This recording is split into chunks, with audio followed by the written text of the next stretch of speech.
revolucionario socialdemócrata que encabeza Atuey de Camp probablemente volverán a su partido. Hay uno de las informaciones que ofrece el Vespertino Nacional es el hecho de que Atuey ha dado instrucciones para que algunas gente que han tenido que están en sindicatura o que tienen están en los ayuntamientos pero que son del PRCD y que están en sala capitular y cosas. En algunos estamentos de dirección municipal y propiamente del Congreso, de gente que se entiende con Atuey, que automáticamente pasarían a respaldar a la candidatura del presidente Mejía. Sí, a los comandos de campaña de los lugares, de las jurisdicciones que pertenezcan a estos, eso es parte también del acuerdo. Mira, decía esta tarde Atuey de Camps que él estuvo también cerca de poder firmar con Danilo Medina, pero que lo impidió básicamente lo siguiente, y es la carga que tuvo que aceptar Danilo Medina por parte de Leonel Fernández, que dice Atuey de Camps, ¿cómo fue que dijo? Que no es un fly al catcher, algo así fue que dijo. La carga que tuvo que aceptar Danilo Medina de que le impusieran en la convención que celebró, en el congreso que celebró el Partido de la Liberación Dominicana, que las autoridades de esa organización política se mantuvieran hasta el año 2016. Entonces, y que encima de eso, como colofón a esto, la candidata vicepresidencial de Danilo Medina es la esposa de Leonel Fernández. Entonces, dice Atuey esta tarde que él no es partidario de las monarquías. Un término que utilizó para referirse a la doctora Margarita. Entonces dice que básicamente eso frenó la posibilidad real ya de que pudiera llegar a un acuerdo con Danilo Medina. Bueno, eso podría ser un elemento, podría ser un argumento. Yo creo que pesa mucho también la posibilidad de Atuey de Camp entre Hipólito Mejía, esa lucha tribal entre Hipólito Mejía Domínguez y el ingeniero Vargas Maldonado, la posibilidad de Atuey ser la figura que más pese en el PRD, porque a partir de este proceso electoral se habrán de definir muchas cosas. Si Hipólito pierde, se fortalece. Digo, si Hipólito gana, se fortalece. Si pierde, se van él y Miguel del PRD. O sea, la situación del PRD se complicaría bastante. Y una de las figuras que emergería ahí a lo interno de ese PRD sería Atuey de Camp, porque muchas otras figuras del PRD ya no están ni siquiera en el escenario, ni siquiera de vocero. Si Atuey te oye, te escucha diciendo eso, te va a refutar y te va a contradecir. Dice que él tiene su partido. No, y si gana, entonces la figura de Atuey sale todavía más fortalecida. ¿Sabe por qué? Porque el presidente del PRD, que es Miguel Vargas Maldonado, no está en campaña.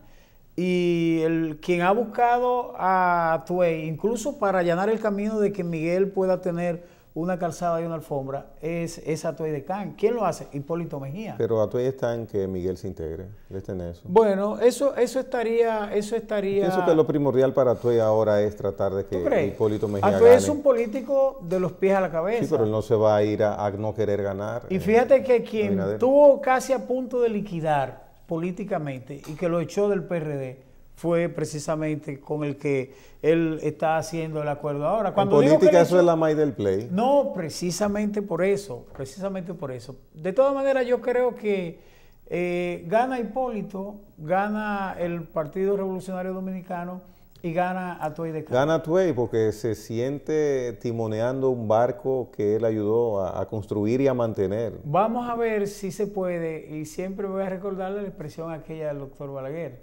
Ellos pelean y en la noche, no voy a decir el otro término, y en la noche se juntan. Mira, hay un tema, Gregory, que no vamos, antes de pasar a nuestro invitado, yo creo que no podríamos soslayar, porque es el tema, la comidilla del día.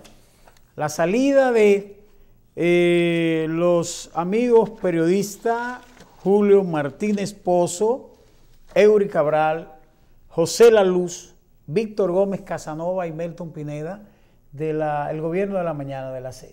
Yo quería escuchar la opinión de mi amigo Gregory, porque esa salida se hizo hoy en una rueda de prensa celebrada en el Hotel Santo Domingo a eso de las 10 de la mañana, con mucha expectativa.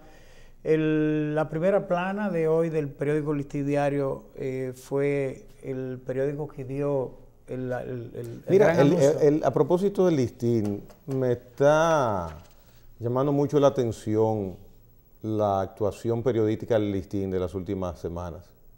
¿Cómo así? Me está llamando mucho la atención. Me está llamando mucho la atención. Continúa. Bueno, no, pero de todas maneras es un palo periodístico, porque es un hecho real que se va un equipo clase A de la Z y se va por un asunto que, aunque ellos no lo dimensionan, tiene una sola esencia. ¿Puedo decir? Sí, sí. La razón fundamental por la que nos vamos de la Z, que nos ha llevado a la determinación de renunciar, es que hemos sentido que en los últimos meses se ha limitado nuestra libertad de expresión, se nos ha censurado en el tratamiento de algunos temas, se nos ha irrespetado como profesionales y en el programa, que es la esencia de todo, se ha perdido la pluralidad. Bueno, si eso es así, antes debieron irse, si eso es así. Porque yo donde no pueda expresar lo que yo considero, yo no estoy. O sea, yo lo veo bien por ellos. ¿Qué deben hacer ellos? Abrir un programa de radio en el mismo horario, en FM, y no perder tiempo. Ellos se la pusieron, Gregory. Están todos en el mismo litoral político, o sea que lo que tendrían que buscar entonces es algo que equilibre. ¿Cómo el mismo litoral político? PLD, claro que sí. No, Gómez PLD, Casanova está con Miguel Vargas Maldonado y Melton Pineda también. No. Sí, pero Melton y Víctor están actuando en una música extraña. ¿Tú lo dices después del viaje a Madrid? También por eso, pero no podemos querer tapar el sol con un dedo ni querer engañarnos a nosotros mismos. Ese grupo en estos momentos está trabajando en política básicamente con unos mismos intereses. Ellos han sido muy diplomáticos, es decir, Eury Cabral, Julio Pozo Martínez, José Lalu y el grupo han sido muy diplomáticos porque en esencia ellos argumentan eso, pero dejan de lado el que esa decisión se tomó porque hay informaciones, oigan lo que estoy diciendo, hay informaciones que han trascendido y que se conocen de que el dueño de esa emisora, al que ellos liberan de la decisión de irse, le habría dicho tanto a Eury como a Julio y a los demás equipos que ahí no se va a tocar a Danilo Medina. Es decir, que no se va a hablar bien a Danilo Medina, por eso la esencia de lo que... Pero es que eso ellos lo hicieron bien eso, porque... Y me extraña que Bienvenido Rodríguez o cualquier dueño de emisora se atreva en su sano juicio a externar estas intenciones. Porque ¿cómo usted va en un proceso electoral a impedirle a un grupo de comunicadores que por demás son proclives a Danilo Medina, como es Eury, y como es Julio Martínez Pozo, y José Lalu, ¿cómo le van a impedir que hablen a favor de Danilo? No le pueden impedir eso. Bueno, pero ellos se van justamente por eso, pero aunque traten muy suave a Bienvenido, que es el dueño de la emisora, que es el único que decide cuál es la política de opinión que se debe manejar en la Z. Pero es que no debe ser así, es que ningún medio debe ser así. Bueno, no debe ser así. Ningún medio debe ser así. No debe ser así, pero ellos, a pesar de que el trasfondo es político, según las informaciones que hay tras bastidores, ellos lo han omitido. Lo único que han dicho es que hay diferencias, que se le ha respetado como profesional y que en el programa se ha perdido la pluralidad. ¿Qué es la pluralidad? Bueno, el equilibrio, el ejercicio de que usted pueda hablar del PRD y yo pueda hablar del reformismo y yo pueda hablar del PRD. Ellos van a abrir programas, supongo. No hay establecido eso. Lo que pasa es que yo creo, y lo dice, ellos lo dicen en el documento, que están cuidando, negociando probablemente la posibilidad de que a Bienvenido a una persona como Julio Pozo Martínez, que tiene 23 años ahí, bueno, pues le entregue sus prestaciones. pero definitivamente el grupo se va por un trasfondo político. Bienvenido Rodríguez, el dueño de la Z y el gobierno de la mañana, parece ser, y es todas las informaciones que hay subterráneas por debajo, no quiere que se hable de Danilo Medina en la Z. Y ha prohibido, le ha planteado eso a ellos, y ha planteado que la figura principal, que es don Álvaro Arbelo, bueno, pues se mantenga en la condición entre él y Willy Rodríguez. Yo pienso, como tú, y como ellos lo plantean, que a la Z le va a hacer muy mal esa situación, porque hay una parte de la población que simpatiza con el reformismo, que simpatiza con Guillermo Moreno, que simpatiza con el PRD, que simpatiza con Hipólito Mejía y que simpatiza con Danilo Medina y el Partido de la Liberación Dominicana. Y es una organización política que ha ganado 4 elecciones, que todavía está en el gobierno hasta el 16 de agosto y que tiene la posibilidad de llegar al gobierno. Entonces yo pienso que este va a ser una confrontación, incluso un tema muy importante para el Colegio Dominicano de Periodistas, para lo que es el debate de la libertad de prensa en la República Dominicana, el debate de la libertad de expresión, el debate de la libertad de información a la que tienen derecho todos los dominicanos, pero sobre todo el debate en términos de los medios a usar la pluralidad, es decir, el libre debate de todas las ideas, de la de izquierda, la de derecha, la de ultraconservadora, la de todos los sectores. ¿Soluciona eso, arrendar un espacio de radio en otra emisora? Así debe ser. Vamos a ver en los próximos días qué pasará. Hasta ahora, ellos han dicho que se mantienen en una mesa de reflexión. Vamos a ver si es verdad. Que no duren mucho reflexionando, que ahí viene mayo ya. Así es, así bien, es. Don Héctor Rodríguez Cruz es el invitado de hoy, de País 2012. Él coordina el sector externo de la campaña del ingeniero Hipólito Mejía, de los aliados del sector externo en el área de educación. Don Héctor, gracias por estar con nosotros. Muchas gracias por invitarme. ¿Me presenté bien, Janet? Más o menos. ¿Cómo se está trabajando en esa área de educación como sector externo y qué planteamientos avalados por el candidato del PRD, don Hipólito Mejía, puede usted hacer al país?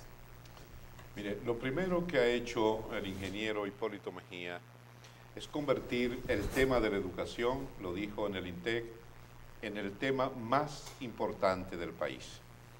Escuchar eso en un candidato es alentador, porque existe, así como el nombre de tu programa, País 2012, existe un país educativo.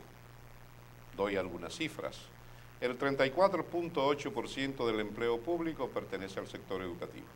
2.6 millones de estudiantes, 90.000 profesores, 45 universidades con 25.000 profesores y 350.000 estudiantes.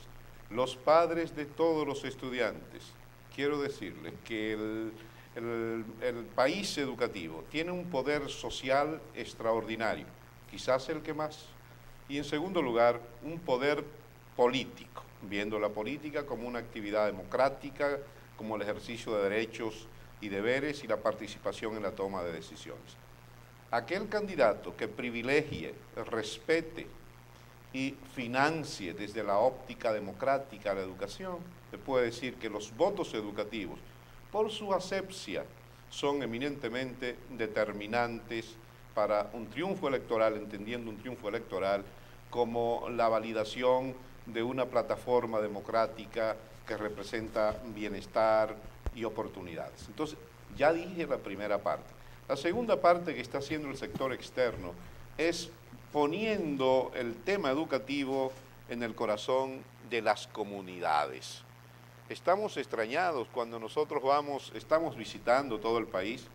En algunos sitios nosotros vamos, en otras organizaciones nos invitan a hablar de educación, de que la educación encierra un tesoro, de que es el camino, da poder al pobre para la participación en la construcción de un país democrático, genera oportunidades de empleo, vigoriza la ciudadanía, es inclusiva porque te da oportunidad de participar en la construcción de la democracia. Cuando la gente oye hablar de esto, se emociona.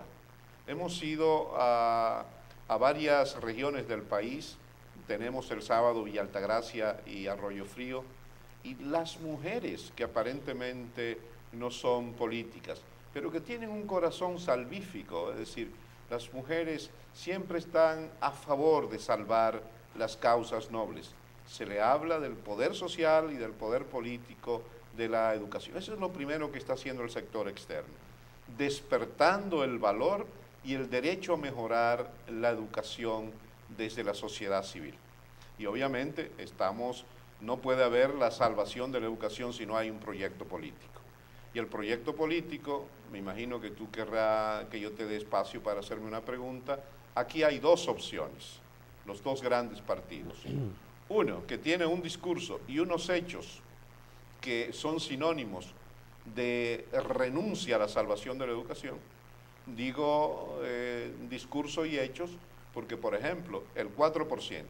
Para mejorar la educación se necesitan recursos suficientes y recursos también transparentados, porque ahí hubo mucho dinero en el Ministerio de Educación durante la gestión del señor Paredes, que fue un despilfarro de millones. Por otro lado, cuando nosotros vemos que hay un candidato como el ingeniero Hipólito Mejía, que respeta la asignación del 4% del PIB, y lo dice que la va a superar, y por el otro lado, el candidato del PLD y el presidente del PLD niegan ese 4%, uno dice, oiga, ¿y con qué recursos? ¿Dónde está la coherencia del discurso? Y uno dice, pero eso no es del todo cierto, el presidente acaba de decir en su último informe que ha hecho aulas y que le ha dado muchísimo dinero a la educación. No, váyase a la última ley aprobada en enero de la Estrategia Nacional de Desarrollo. En el artículo 24 hay una sutileza patológica que dice que hasta el 2013 el gobierno no aumentará el 4% del PIB. ¿Qué significa esto? Un estrangulamiento, la negación de recursos. Es decir, le estamos negando el crecimiento y la cualificación de la educación.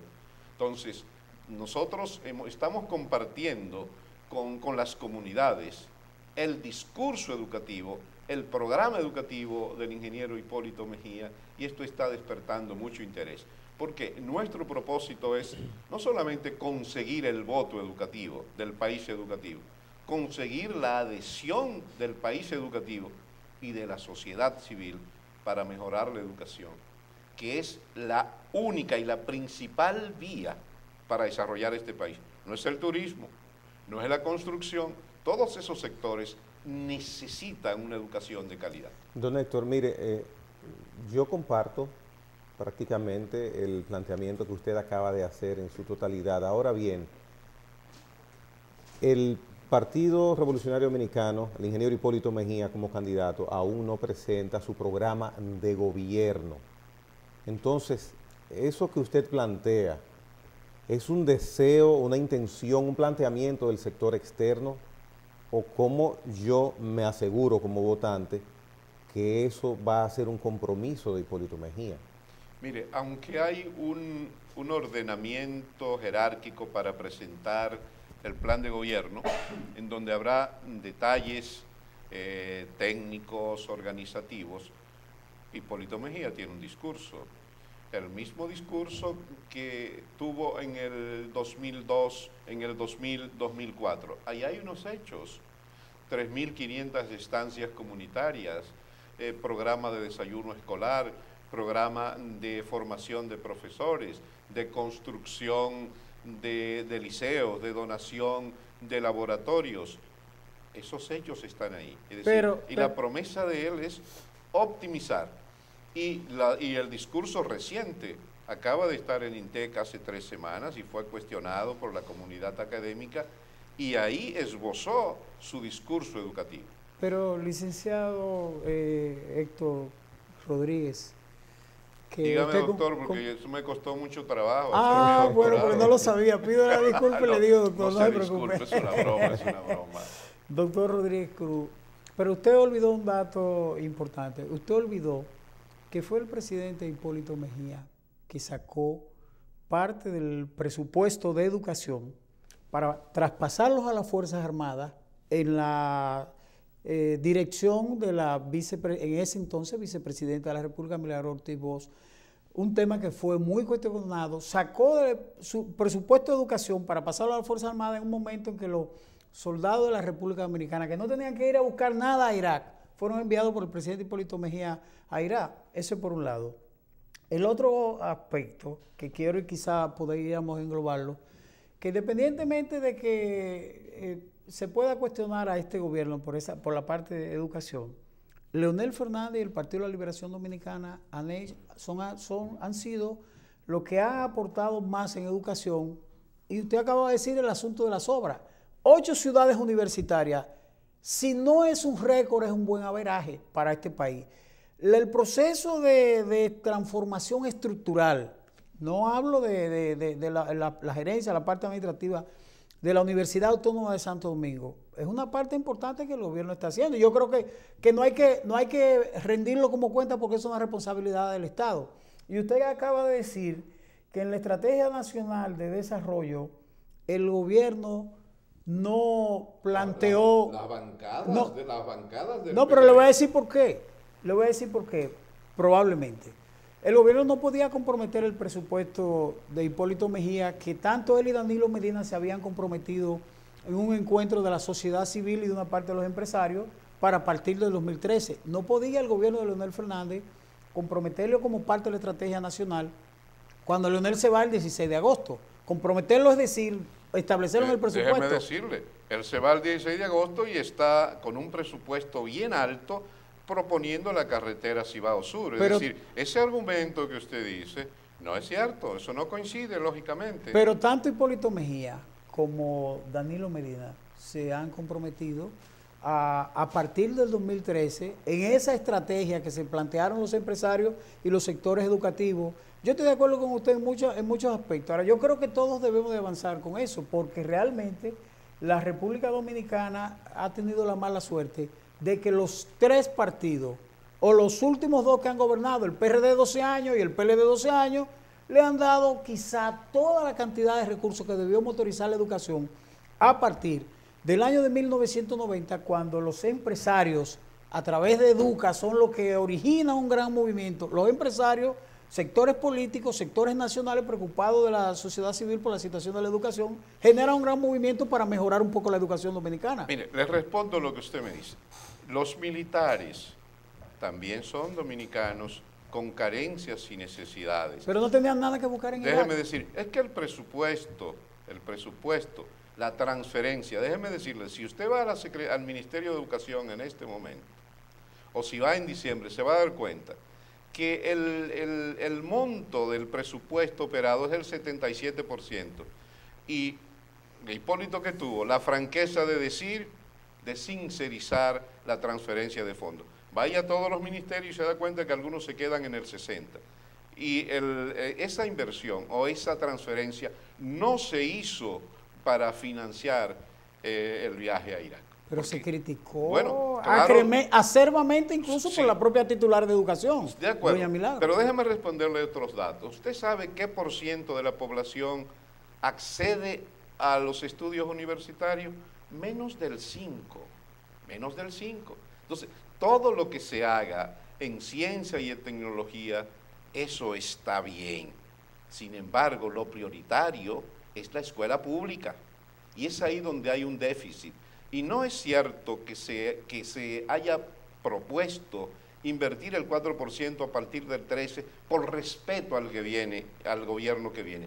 Hay un irrespeto a la ley de educación que dice que es el 4%, entonces no se puede irrespetar por un lado y respetar por otro lado. Pero le voy a dar un dato simpático. En la reunión del Mar de la Plata en el 2010, donde se aprobaron las metas educativas 2021, el presidente firmó. Hay 13 metas, entre las cuales dice aumentar el financiamiento a la educación, y hay otras. Firma en el 10, se compromete en la cumbre de Argentina. Llega aquí y lo que firmó allá lo niega aquí el 4%. Eso es una contradicción o una tomadera de pelo. Yo me quiero quedar con el término medio, tomadera de pelo y contradicción. Pero echemos más para atrás. En el año 2000 se firmó un acuerdo mundial que se llamó los Objetivos de Desarrollo del Milenio. Se tomó el 2015 como un hito para erradicar la pobreza, universalizar la educación, y el presidente Fernández firmó el acuerdo de los Objetivos del Milenio. ¿En qué año fue que se firmaron? 2000. 2000. Pero en el 2010, en la 65ª cumbre, Asamblea de las Naciones Unidas, el presidente va y dice, el país no va a poder cumplir por la crisis mundial. Y había venido todos los años preparando discursos, es decir, es como si usted firma una cosa con alegría y 10 años después usted va a decir que los 5 que faltan para el 2015 usted no va a poder cumplir. Cuando uno mira esta negación. Pero fíjese, doctor Cruz, sobre los objetivos del milenio. No solo fue República Dominicana. No, espérese. Mal de mucho. No, consuelo de mucho. todo. Mire. Pero déjeme decirle una cosa. Solo Brasil, Chile y Argentina fueron los países. Fíjese, de toda América Latina, solo Brasil, Chile y Argentina fueron los países que dijeron que podían cumplir los objetivos del milenio. Producto de la gran crisis. Mire, por la amistad y el cariño que yo le tengo, no voy a decir, eso no es cierto. Si nosotros revisamos la información relativa a esto, vamos a encontrar que países chiquitos, medianos y grandes de América Latina, no solo esos dos, cumplieron con los objetivos del milenio, con la ventaja de que la inversión que se hizo en educación está dando frutos en la reducción del analfabetismo, en la inclusión de la mujer. Es decir, si solamente hubiesen cumplido 2 en América Latina, 3, mire, dijeron, bueno, pero mire, entre tantos países, no, yo no voy a decir que no es cierto por el cariño y la amistad, pero mire, dicen por ahí que muchos países en Latinoamérica cumplieron. Hay grados de cumplimiento, ¿verdad? Totalmente, 90. Pero nosotros simplemente abandonamos el ring. Abandonamos el ring con muchos perjuicios, Mire, para doctor, la educación. yo quiero hacer un ejercicio de caso hipotético. Hipólito Mejía gana la presidencia, asume el poder el 16 de agosto. ¿En qué meses que empiezan las clases? Septiembre. Septiembre, bueno.